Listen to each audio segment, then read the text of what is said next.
Diabetes থেকে মুক্তি আপনার প্লেটে থাকা এই 7টি খাবারই হলো সমাধান। আপনারা কি জানেন আমাদের রান্নাঘরে থাকা কিছু সহজলভ্য খাবার ডায়াবেটিস এবং রক্তে চিনি নিয়ন্ত্রণ রাখতে পারে। ডায়াবেটিস এমন একটি রোগ যা জীবনযাপনের কিছু নিয়ম পরিবর্তন করে এবং এর সঠিক ব্যবস্থাপনা না করলে এটি নানা জটিল রোগের জন্ম দেয়। আজকের এই ভিডিওতে আমরা আপনাদের জন্য নিয়ে এসেছি এমন 7টি শক্তিশালী খাবার যা শুধুমাত্র ডায়াবেটিস নিয়ন্ত্রণেই নয়, ওজন কমাতেও বিশেষ ভূমিকা পালন করে। প্রতিটি পয়েন্ট ভালোভাবে শুনুন এবং নিজের খাদ্য তালিকায় যুক্ত করতে ভুলবেন না। চলুন শুরু করা যাক। শিমের বীজ বা বিনস। শিমের বীজ হলো এমন একটি খাবার যা ডায়াবেটিস রোগীদের জন্য বিশেষভাবে উপকারী। এতে রয়েছে প্রচুর পরিমাণে ফাইবার, যা হজম প্রক্রিয়াকে ধীর করে এবং রক্তে চিনি শোষণের হারকে কমিয়ে দেয়।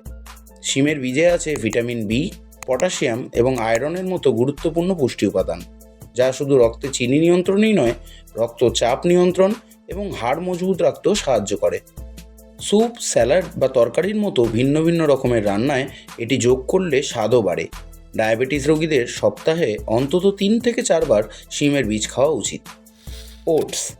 ওটস, বিশেষ করে স্টিল কাট ওটস বা রোলড ওটস ডায়াবেটিস নিয়ন্ত্রণের ক্ষেত্রে একটি অসাধারণ খাবার।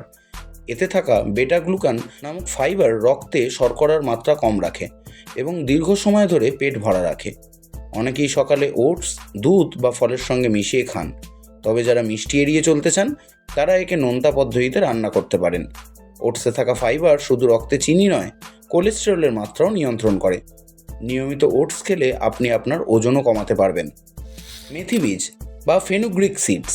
মেথি বীজে রয়েছে ডায়াসজেনিন নামক উপাদান, যা শরীরের ইনসুলিন সংবেদনশীলতা বাড়িয়ে দেয়। এটি প্রাকৃতিকভাবে রক্তে শর্করার মাত্রা কমাতে সাহায্য করে। প্রতিদিন সকালে খালি পেটে মেথি বীজ ভেজানো জল পান করলে উপকার পাবেন। এছাড়া রান্নায় মেথি গুঁড়ো করে ব্যবহার করলেও ভালো ফল পাওয়া যায়। তবে মনে রাখবেন, এটি নিয়মিত খাওয়া দরকার এবং ডাক্তারের পরামর্শ অনুযায়ী খেতে হবে। শাকসবজি বা লিফি গ্রিনস। শাকসবজি ডায়াবেটিস রোগীদের খাদ্য তালিকার অন্যতম উপাদান হওয়ায় উচিত। পালং শাক, লাল শাক এবং কলমি শাকের মতো পাতা জাতীয় শাকসবজি প্রচুর পরিমাণেতে থাকে অ্যান্টিঅক্সিডেন্ট, যা দেহে ইনফ্লামেশন কমায়। এগুলি ভিটামিন এ, সি এবং কে এর ভালো উৎস।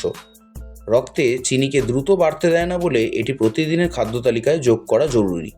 ডায়াবেটিস রোগীরা শাকসবজি ভাপিয়ে বা কম তেলে রান্না করে খেতেই পারেন।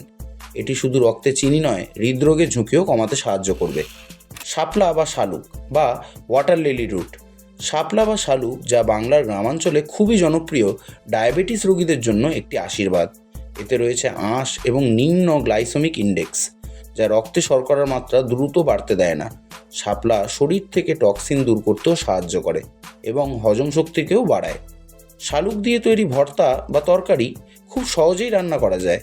এটি এমন একটি খাবার যা সাশ্রয়ী এবং সহজলভ্য হওয়ার পাশাপাশি ডায়াবেটিস নিয়ন্ত্রণেও অসাধারণ। বাদাম বা নাটস। বাদাম প্রাকৃতিকভাবে ডায়াবেটিস নিয়ন্ত্রণের একটি সহজ উপায়। কাঠবাদাম, কাজু বাদাম এবং আখরোটে রয়েছে মনোস্যাচুরেটেড ফ্যাট, যা রক্তে চিনি স্থিতিশীল রাখে। বাদাম খাওয়ার ফলে ক্ষুধা কম লাগে এবং অপ্রয়োজনীয় ক্যালোরি এড়ানো যায়। তবে যারা ওজন নিয়ন্ত্রণ করছেন তাদের জন্য বাদাম খাওয়ার পরিমাণে নজর রাখাটা অত্যন্ত জরুরি। প্রতিদিন 10 থেকে 15টি বাদাম খাওয়া স্বাস্থ্যকর এবং উপকারী।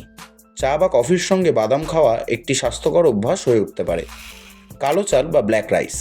কালো চাল, যা বাংলায় কম পরিচিত হলেও খুবই উপকারী। এতে রয়েছে অ্যান্থ্রোসায়ানিন নামক অ্যান্টিঅক্সিডেন্ট, যা দেহের ক্ষতিকর ফ্রি র্যাডিক্যালকে কমিয়ে দেয়। কালো চাল ফাইবার সমৃদ্ধ, যা রক্তে চিনি ধীরে বাড়ায় এবং দীর্ঘ সময় ধরে পেটও ভরা রাখে। এটি ওজন নিয়ন্ত্রণ রাখতে এবং রক্তচাপ কমাতেও সাহায্য করে। প্রতিদিন সাদা চালের পরিবর্তে কালো চাল ব্যবহার করে দেখুন, রক্তে চিনি নিয়ন্ত্রণে কতটা পার্থক্য অনুভব করবেন। এই 7টি খাবার আমাদের দৈনন্দিন জীবনে খুব সহজেই যোগ করা যায়। এগুলি ডায়াবেটিস নিয়ন্ত্রণের পাশাপাশি আপনার ওজন এবং সামগ্রিক স্বাস্থ্যের উন্নতিতেও সাহায্য করবে। তবে যে কোনো পরিবর্তনের আগে অবশ্যই আপনার ডাক্তারের পরামর্শ নিন। ভিডিওটি যদি উপকারী মনে হয় তবে লাইক, শেয়ার এবং আমাদের চ্যানেলটি সাবস্ক্রাইব করতে ভুলবেন না। আগামীতে এমন আরও অনেক স্বাস্থ্য বিষয়ক ভিডিও নিয়ে আমরা হাজির হব। ধন্যবাদ।